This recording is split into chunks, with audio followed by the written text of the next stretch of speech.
Hello guys, Temporalcortex here, and what I have for you here is a bit of the campaign from Brink.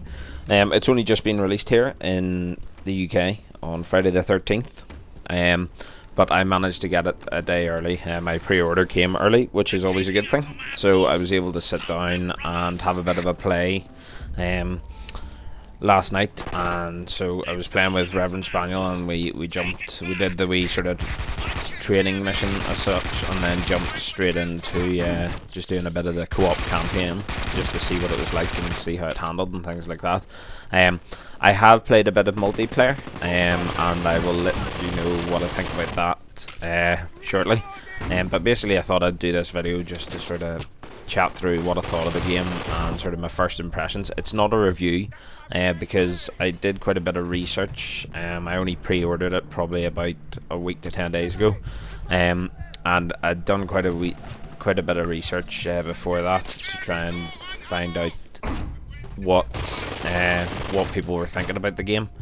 And to be honest, whenever I was looking at reviews, it wasn't looking too good. There seemed to be quite a lot of issues with it, whether it be lag or textures loading and stuff like that, where obviously you started into a game but everything just looked really flat and things like that because it was taking its time to load all that. And now I know that they have brought out release update after it was released in North America, so that helped with the texture loading times and things like that.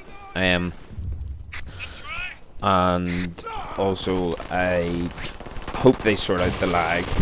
There is quite a bit of lag on the multiplayer, which got a bit frustrating, to be honest. But I think this game has huge potential. Absolutely, it could be really good if they sort out just a few little things. But to start off, I thought I'd sort of say, this is Brink's a very team-based game. It's very objective, and anytime the couple of games that I did play online, you could tell that there were quite a lot of people who thought it would just be sort of run and gun and get as many kills as you can, which it's really not.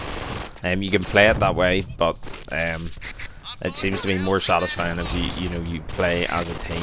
And I definitely think if you get this game and party up, it's probably could be a lot of fun and really enjoyable.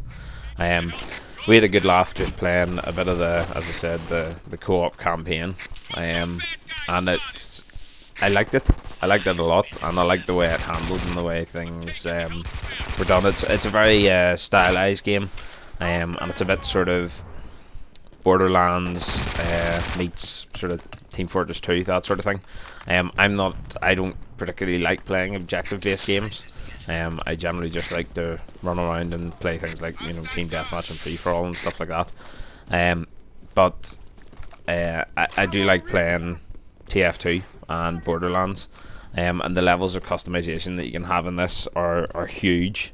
I mean, you can change how you look, and you can change, like your face paint and your clothes and your loadouts, and then you can customize your guns as well, so you can have different attachments on them, whether it be the sights, the silencer. There's stacks of stuff, and as you play through it, you obviously sort of gain XP and credits and stuff like that, and you're able to then go and unlock stuff and purchase it. So because it's only at the start, I haven't obviously been able to do that much, but the amount of different options that you have is huge, which I think's really good. I would say this is definitely a game that if you want to play it with your friends. It is a good laugh. A tad frustrating sometimes, but it is good fun. In the game, there's a couple of different classes that you have. You can either be a soldier, an engineer, a medic, or an operative. Which, if you've played TF2, there's quite a lot of similarities there in one way. Soldier is obviously sort of, you're just a grunt, and you got explosives and big guns and stuff like that. But on the objectives are relevant to each class. So you can have objectives, if I could speak, objectives where you have to destroy like a barricade or a door, or different sort of objects and things like that, where you need to plant explosives, and only a soldier can plant the explosives. So I mean, if you're in a team, you really need to have sort of one of each class, but you can also change your class. You can go to the command post, and you can go in and change your class sort of on the go. So you got the soldier, the engineer. The engineer can obviously repair stuff. So I know there's objectives where you have to transport stuff, and the other team can destroy your sort of robot or your transport, and then you have to repair that and keep it going, that sort of thing. They can also put down turrets and things like that. The medic, well, that's reasonably self-explanatory. You can obviously heal people, revive them. Well, you can't revive as such, but you can give them buffs, so you can give them a health buff so that they've got a bit more health, and the same with obviously the soldier can resupply people, and the medic can also throw syringes to downed teammates, so as they can then revive themselves.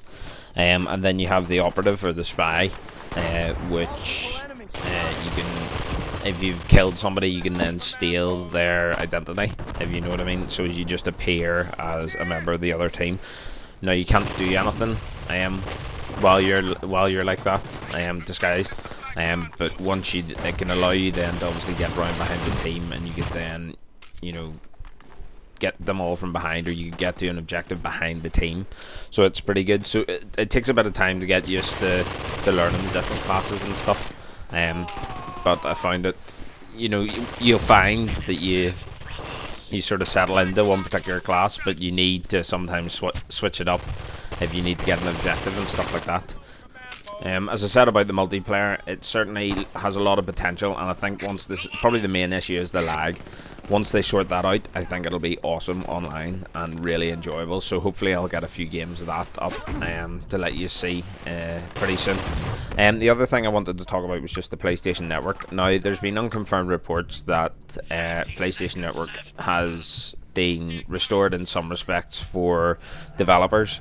Now, I can't confirm that, I've just seen it recently. But the other thing is there's quite a lot of stuff being done for Sony Entertainment Online with the games like Magic Gathering, EverQuest 2, DC Universe, Clone Wars, stuff like that, and Free Realms, where they're going to be offering like free in-game items for people, and also credits. So keep an eye out for that, and hopefully it'll be coming online soon. There's been dates sort of chucked about of it'll be up in the next week, and then there's other things sort of saying 31st of May and stuff like that. So we'll just have to wait and see. But there you go, guys. Hope you enjoyed this video, and if you could like, comment, subscribe, that'd be great. I'll have a lot more content coming your way. The other thing is I'm also on the Respawn Army app, so be sure to check me out on that. And if you really want to, in the words of Mr. Sark, you can now follow me on Twitter. I'm on there just at Temporalcortex, and you should be able to find me, and I generally post up stuff that I'm working on and things like that, and any new vids. So check it out, guys, and thanks very much.